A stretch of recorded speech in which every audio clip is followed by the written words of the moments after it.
శ్రీనివాస్ గారు ఇందాక సోదరుడు మాట్లాడుతూ కవిత గారు జూరాల నుంచి వెళ్ళి శ్రీశైలం గురించి వెళ్ళి అని మాట్లాడుతున్నాడు కదా. మొన్న క్రాప్ హాలిడే ప్రకటించారు. జూరాల దగ్గర వరద జలాలనే వాడుకుంటాం. ఎన్ని 7 టీఎంసీలే 30 రోజులనే ఎత్తిపోసుకోవాలి.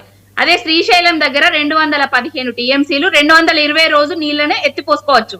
ఇప్పుడు వరద జలాలు తీసుకుంటారా, నికర జలాలు తీసుకుంటే తెలంగాణ ప్రజలకు ప్రయోజనాలు కలుగుతాయా? ఏ విధంగా మాట్లాడతారండి? ఇప్పుడు పాలమూరు దగ్గర ఎన్జిటి దగ్గర ఎందుకు పర్మిషన్ తీసుకురాలేకపోయారు? మరి నల్లమల అడవుల నుంచి మేము అడవులు కట్ చేస్తలేము అని చెప్పి పర్మిషన్ ఎందుకు తీసుకురాలేకపోయారు? నికర జలాలు అని చెప్పి మీరు టెక్నికల్ గా చెప్తున్నారు కదా, అదే మాట టెక్నికల్ గా గౌరవ ముఖ్యమంత్రి గారు అసెంబ్లీ వేదికగా చెప్తున్నారు. ఏది శ్రీశైలం దగ్గర నుంచి కనుక మనం నీళ్లు తీసుకురావాల్సి వస్తే ఎన్జిటి పర్మిషన్ ఉండాలి. ఎన్జిటి దగ్గర పర్మిషన్ కేవలం తాగునీరు కోసం తీసుకొస్తున్నామని చెప్పి వెంకట్ గారు ఆమె మాట్లాడిన తర్వాత మీరు మాట్లాడండి. ఆదిత్యనాథ్ దాస్ ఎవరు?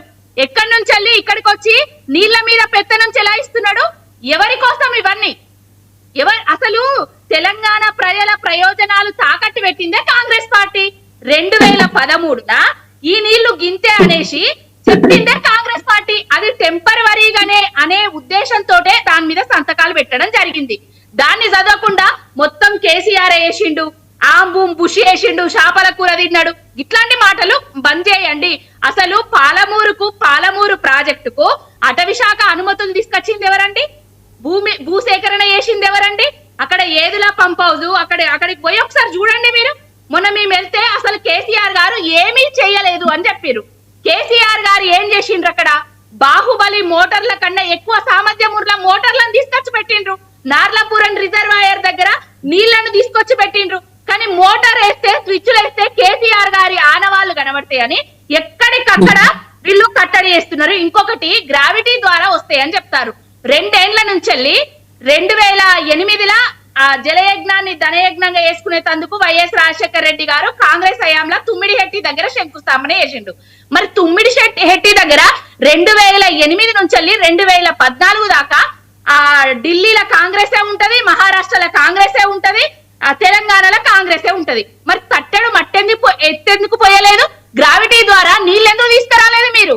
ఇప్పుడు మాట్లాడుతున్నారు కదా 2 ఏళ్ల నుంచి ఒక్క నిమిషం 2 ఏళ్ల నుంచి అదే తుమ్మిడిహెట్టి దగ్గర గ్రావిటీ ద్వారా నీళ్ళెందుకు తీసుకొస్తలేరు మీరు?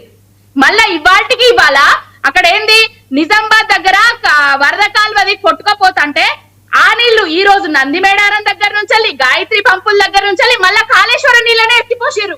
వీళ్ళంటారు పవన్ గారు ఇప్పుడు కాళేశ్వరం ప్రాజెక్టు కాదు, చంద్రబాబు రేవంత్ ఇద్దరు కూడా చెరొక స్టేట్మెంట్ ఇచ్చారు. మాకు వివాదాలు కాదు కావాల్సింది, పరిష్కారం చేసుకుంటాం, సఖ్యంగా ఉంటాము సో అని ఇద్దరు కూడా స్టేట్మెంట్ ఇచ్చారు. మీరు చూశారు కదా.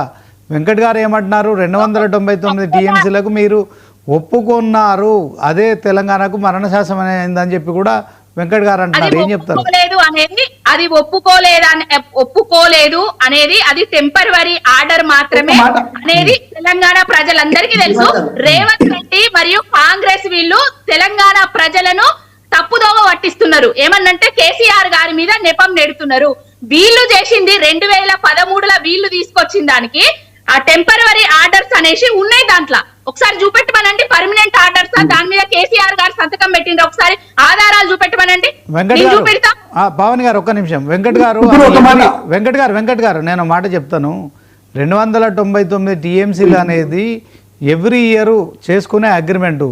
మీరు ఇప్పుడు 2 ఏళ్ళు అయింది అధికారంలోకి వచ్చి. సో దీంట్లో పాలమూరు రంగారెడ్డి ప్రాజెక్టును పూర్తి చేయడంలో మీ నిర్లక్ష్యం ఉంటుంది. మరి అదే మహబూబ్ నగర్ ఉమ్మడి జిల్లా నుంచి తెలంగాణకు సీఎంగా రేవంత్ రెడ్డి గారు ఉంటారు. సో ఆ ప్రాజెక్టు మరి మహబూబ్ నగర్లో మీరు ఇప్పటికీ చెప్తున్నారు ప్రతి డివిజన్ నుంచి ఒక ఆర్టీసీ బస్సు వలసలు పోతున్నాయని చెప్తున్నారు. సో మీరు ఇంకా అధికారంలో ఉన్నా అనుకుంటున్నారా? ఇంకా కేసీఆర్ను విమర్శించడానికేనా, లేకుంటే మరి దీంట్లో ఈ నివారణ చేస్తారా, ప్రాజెక్టు పూర్తి చేస్తారా? దాంట్లో ఒక క్లారిటీ ఎందుకు ఇవ్వట్లేదు? ఆ 299 టీఎంసీల ఇష్యూ కావచ్చు, మీరు వెళ్ళి దాన్ని మార్చుకోవచ్చు కదా. తెలంగాణ భూభాగంలో ఎక్కువ ఉంది కృష్ణా వాటర్కు సంబంధించి పరివాహక ప్రాంతం అని కూడా చెప్తున్నారు. ఎందుకు మరి కేసీఆర్కు పేరు వస్తుందా? కేసీఆర్కు పేరు వస్తే ఆయనకి ఏమవుతుంది? 3 ఏళ్ళు మీరు అధికారంలో ఉంటారు, ఏం పేరు వస్తుంది ఆయనకు? పూర్తి చేస్తే నాకు 3 minutes వరకు టైం ఇవ్వండి. కొంచెం టెక్నికల్ గా చెప్పాను. ఓకే. సార్ ఒకసారి జాగ్రఫికల్ గా కృష్ణా నదిని ఊహించుకోండి సార్. ఉమ్. జాగ్రఫికల్ గా కృష్ణా